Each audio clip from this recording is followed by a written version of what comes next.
Şey yok. Yani ayrı.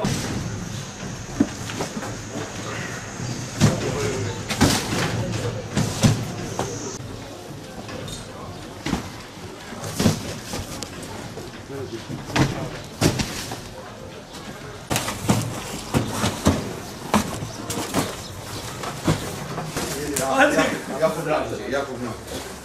Türkan.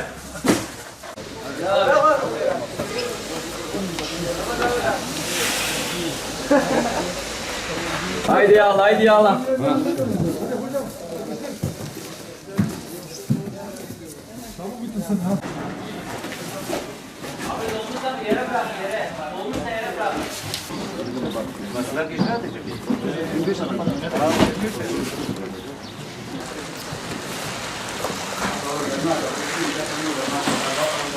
Haberden kim var?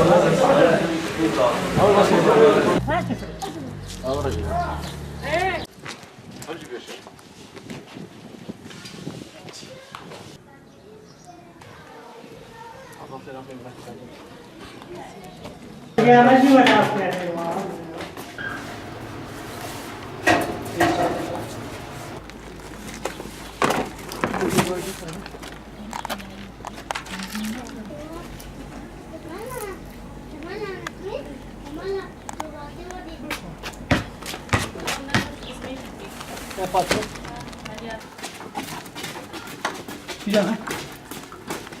Salona bırakın. Babam halledecek. Tamam.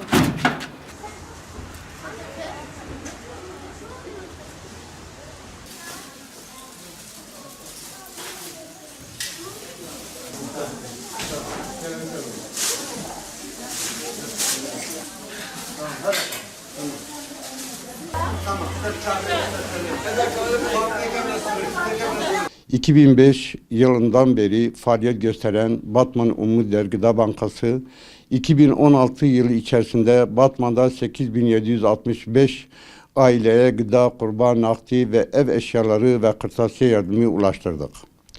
Umut Kervanı Yardım Platformu'na bağlı Batman Umut Gıda Bankası, Batman'da binlerce aileye yardım ulaştırdık. 2016 yılı içerisinde gerek bölgemizde gerekse komşu olan ülkelerinde meydana savaş ve göç nedeniyle Batman'a yerleşen çok sayıda fakir ve muhtaç aileye yardım ulaştırdık.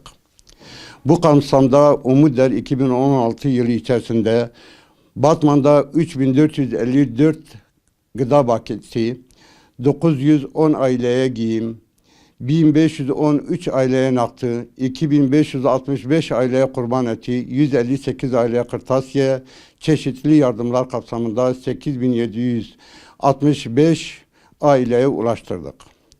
Umutder Gıda Bankası olarak kurulduktan beri günden bu yana toplumsal sorumluluğu gereği toplum ve bireyin maddi ve manevi gelişmesine faydalı bir hizmet sunmak amacıyla çalışmaları sürdürdüklerini, gayelerinin Allah rızasını kazanarak tüm muhtaç, kimsesiz ve yetimlere ulaşıp onların ihtiyaçlarını gidermektir.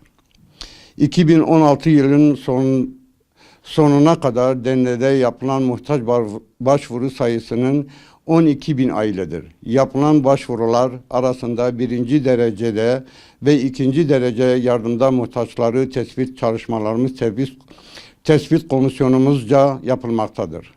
Batman Umutder Gıda Bankası olarak 2016 yılı içinde mağdur ve ihtiyaç sahibi 8.765 aileye toplamda 804.000 TL değerinde çeşitli yardımlara ulaştırdık.